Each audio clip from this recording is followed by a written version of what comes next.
welcome to the fifth leg of the Gain All-Tech Autumn Grand Prix League. We're in Cavan Equestrian Centre where once again the riders have descended in huge numbers. We have a very promising start list of 63 combinations.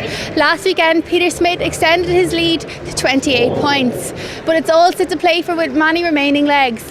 Soon we'll catch up with some of the riders and hear their viewpoint on today's course. With a few extra points I'll have helped things, but it's not over yet. What do you think of the course here today? Is there any testing lines? I've just walked it and it's a lot of lines and very square. I think it's tall as well, so it looks decent. Is there anywhere in particular you think problems may occur? I think all around the course, number one is a big fence to start with, and it's a long course, 13 fences, treble to the last line. 9, 10, 11 is a difficult line away from the pocket.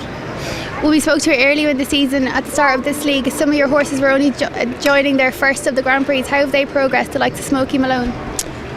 He still hasn't come up to the mark, but he's first to go here today, so hopefully there'll be an improvement. Have you got last weekend's winner Victoria Rose here today? Yeah, she's here. Who are you feeling most confident with?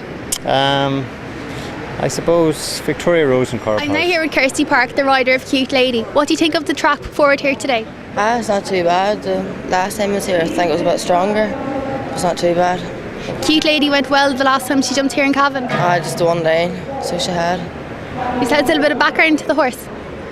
She hasn't really done much. Just biggest I've really done on her is the Derby, but just I've had her now this 4 years. Just brought me up through all the levels, so she has. And do you think anywhere in particular you'd have to pay close attention to with her today? Just down through my treble, I'm just going to have to keep her easy down through. She makes a lot of distance through things like that.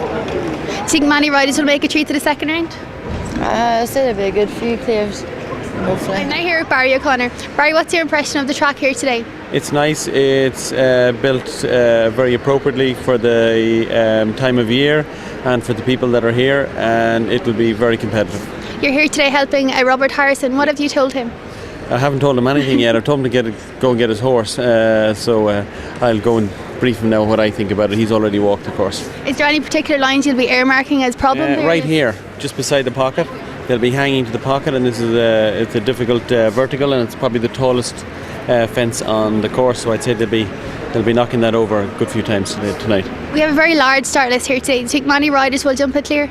I'd say there's going to be 9 clears. Fast four falters are placed last weekend in Kildare. Do you think the idea of being placed comes into their head after they have a pull down? It does in the latter end of the class. If there isn't so many clear rounds, if there's only a handful of clear rounds, they'll think a fast four will get them some money. So it's all about winning money tonight. Would you like to predict a winner? Probably Gabriel Sadler. I'm now here with Jared Clark. Jared, Cavan has always been a happy hunting ground for you, with Ardas team taking many wins here. Yeah, it's been good so far. I was meant to have 3 today, but unfortunately Colorado jumped a lovely clear in the last round, but he's just not 100%, so there's no point in jumping him in this. What do you think of the track here today? Is there any testing lines? I think a lot of it here for me, 9, 10, 11 would be my problem, I think, but I think it's a nice course and you get a good few clear. Height-wise, is it up to height? It is, I think, yeah. What do you think of your own chances? Do you think the horse will make a treat to jump off? Well, I hope to win it, being honest with you.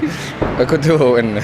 Last weekend we saw you pick up points in the league and also get placings with 4 falls. Did the idea of getting placed come into your head after you had an early pull? Yeah, well, I was first in, so it was a bit difficult, so I was always going to move on for a fast 4. But I'd want to win today, I think, to have any hope. And now here at Neil Fern. Neil, you have 2 horses in today's last. Will you tell us about those? 2 horses in today. One of them is a 9-year-old mare, Vertigo Z. She's jumped a couple of Grand Prix and been placed in 1 or 2 of them. The second horse I have is a horse called Esprit. He's also a 9-year-old. He's jumping very well, so let's hope to go good today. We saw Esprit win in Kildare International at the final of the National Grand Prix League. Yeah, that's right, he did. He jumped really well there, and maybe a bit of luck he could do the same today. How do you prepare for a class like this? Just normal fitness at home, try to get the horse nice and fit, that he's able to jump around full track, 13, 14 fences. And they're older horses, so we don't really jump a lot at home, but just mainly fitness work.